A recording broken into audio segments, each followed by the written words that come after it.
The merchant from Resident Evil 4 is one of those cool Joes that shows up to a party. What are you buying?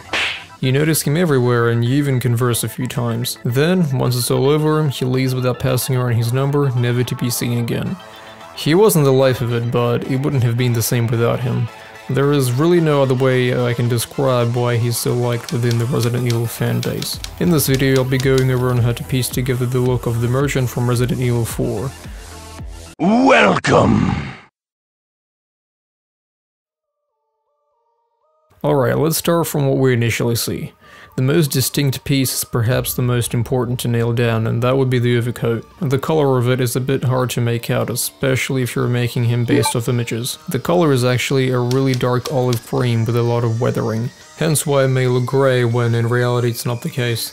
Another important aspect are the proportions. The left side of his coat seems to be slightly longer in order to overlap with the right. The two sides are held together by a clip in the middle. How you represent it in your costume is up to you, however make sure that the clip is in a metallic color. If you're wondering how long the coat should be, well, make sure that the coat is touching the top or even better surpassing your boots. That way you can nail down the length. Next up is his beautiful face. Lady Dimitrescu has no competition on this fellow.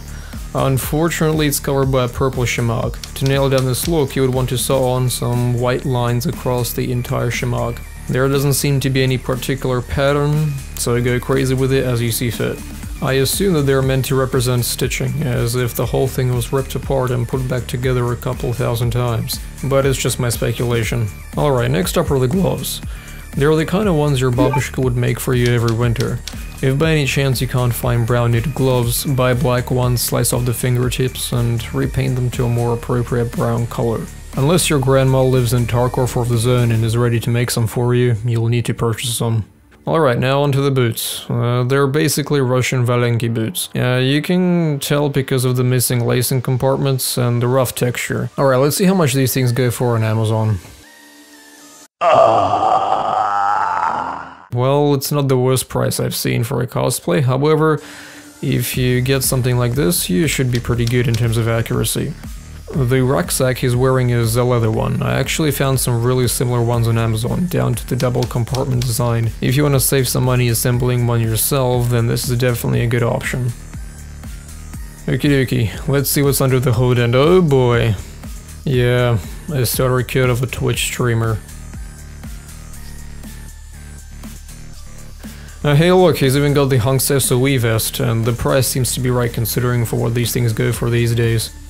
In all honesty, that's what most people who attempt at cosplaying the merchant do. They just put anime pillows or something along those lines for the laughs. Sneaking in as a weapons dealer at a convention is a stretch, even if it's cosplay, and I understand that. However, I will first state how to nail down his inner inventory and then move on to explain some alternative ways he can pack it up with content. Under the vest is presumably a grey apron, held tightly together by a brown belt. On his left are 9 leather pouches held together by leather straps. Across the torso is a strap with 2 leather pouches.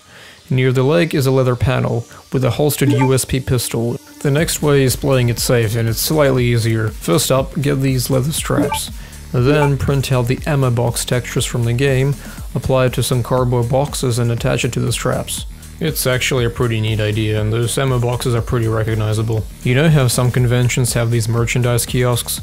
Well, maybe you can try getting a sales permit and walk around being a mobile shop selling whatever it is you decide to sell. It depends on what kind of person you are. Last but not least is the face makeup. This is actually really important, especially the detail in the texture below the eyes. This man, he's got bags everywhere. He's got bags on his back, bags on his coat, and even bags under his eyes. The skin should have distinct eye bag lines and a yellow with orange hue. The eyes are light blue with dark rings, and the obvious solution to this is getting contact lenses. I would post links to these resources in the comments section, but YouTube is a big mean and doesn't like that, so I will leave links to some of the items that I've mentioned on my Discord server to ease up your search online shop experience. My channel has got an entire library with lists of items for various other cosplays. Before we end off, I do want to mention once again that the coat should definitely be custom made to achieve the most accuracy. Commissioning a tailor or perhaps a seamstress to craft one would be the best solution. However, I will leave links to something close that you can modify.